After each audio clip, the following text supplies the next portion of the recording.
Makeup artist রোজা আহমেদের সঙ্গে গাঁটছড়া বাঁধলেন দেশের জনপ্রিয় সঙ্গীত শিল্পী ও অভিনেতা তাহসান খান। রোজা আহমেদ মেকআপ আর্টিস্ট ও ডিজিটাল কন্টেন্ট ক্রিয়েটর হিসেবে পরিচিত মুখ। বিষয়টি গণমাধ্যমকে নিশ্চিত করেছেন তিনি নিজেই। তিনি জানান, তার স্ত্রী রোজা আহমেদ নিউ ইয়র্ক বিশ্ববিদ্যালয় থেকে পড়াশোনা শেষ করার পর সেখানে রোজাস ব্রাইডাল মেকওভার নামে একটি রূপসজ্জার প্রতিষ্ঠান গড়ে তোলেন। এক দশকেরও বেশি সময় ধরে এই মেকআপ আর্টিস্ট বাংলাদেশ এবং মার্কিন যুক্তরাষ্ট্র উভয় দেশেই ব্রাইডাল মেকআপ আর্টিস্ট হিসেবে খ্যাতি অর্জন করেছেন।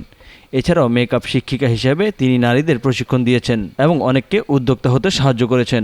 অন্যদিকে তাহসান খান বাংলাদেশের বিনোদন শিল্পে গায়ক, গীতিকার, অভিনেতা এবং টেলিভিশন উপস্থাপক হিসেবে সুখ্যাতি কুড়িয়েছেন দীর্ঘদিন ধরে। কর্মজীবন শুরু করার আগে ব্ল্যাক ব্যান্ডের সঙ্গে তার সঙ্গীত যাত্রা শুরু করেছিলেন তিনি। এটি তার শাস্ত্রীয় এবং আধুনিক সঙ্গীতের অনন্য মিশ্রণের জন্য পরিচিত। এর আগে প্রায় 18 বছর আগে 2006 সালের 7 আগস্ট বিয়ের বন্ধনে আবদ্ধ হন তাহসান ও অভিনেত্রী মিথিলা। এরপর 2013 সালে 30 জুলাই তাদের ঘরে আলোকিত করে আসে আইরা তাহারিম নামের কন্যা সন্তান। পরে 2017 সালে 4 অক্টোবর বিচ্ছেদের ঘোষণা দেন তাহসান।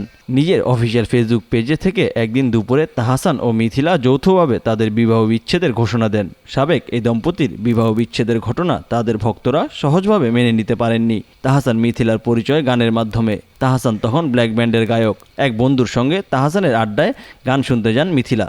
এরপর ধীরে ধীরে সম্পর্ক পরিণয় গড়ায়।